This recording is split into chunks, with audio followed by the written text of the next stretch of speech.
Sa video na to, pag-uusapan natin kung paano makasurvive sa toxic na trabaho.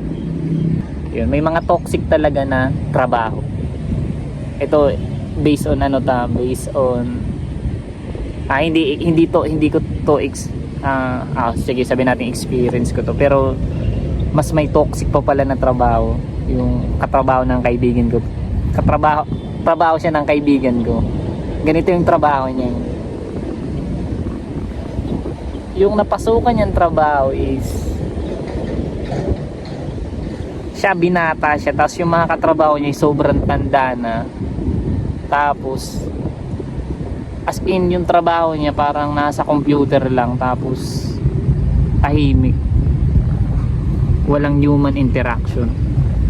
Goods yung pasahod, goods rin yung katrabaho. Okay yung katrabaho, okay yung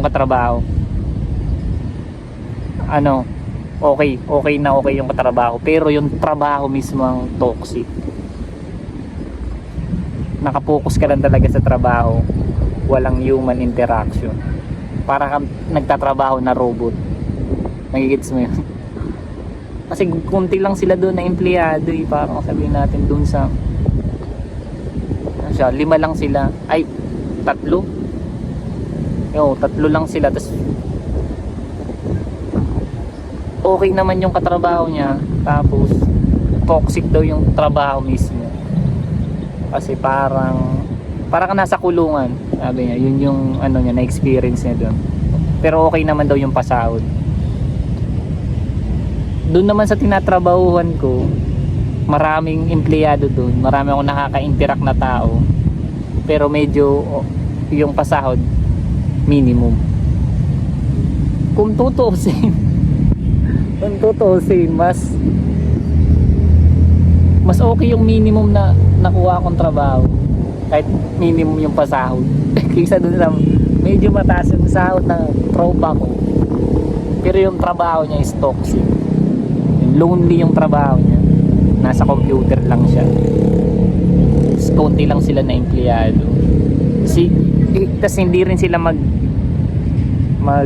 madalas mag-usap kasi yung load ng trabaho is grabe. Ganun niya pero okay naman daw lahat, yung trabaho lang. Sabi ko sa kanya, anuhin mo na yan, tiyagaan mo muna, hanap ka na lang ng iba kung saan ka talaga bagay. May babagayan ka talaga na trabaho may mga tao na gusto yan ng trabaho mo, na kaunti lang yung human interaction. May tao rin na gusto yung may human interaction rin yung trabaho nila. Hahanapin mo lang talaga kung saan ka gumagana, kung saan ka bagay na trabaho. Yung madalas kong itip, maghanap ka ng panibagong trabaho. Habang nagtatrabaho ka din sa toxic na trabaho, mag-ipon ka. Ingatan mo palagi pera mo. Yun yung best move doon. Apply ka lang ng apply muna habang hindi mo pa nahanap kung saan talaga ikaw bagay na trabaho. Tapos kung kaya mo settle ka na. Tapos habang nakasettle ka din sa trabaho, sumaside-hustle ka pa rin. Kailangan mo yan, kasi yan trabaho mo, hindi yan lifetime. Magre-retire ka rin yan, hindi yan long term. Maghanap ka ng mag-sideline ka ng pang long term habang nagtatrabaho ka. Huwag kang mag-isip, huwag kang mag-desisyon ng impulsive.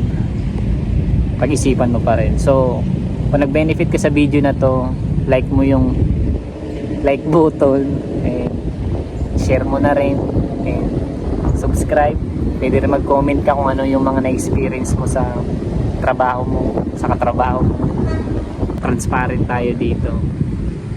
So salamat, hanggang dito na lang, may duty pa ako. Yun.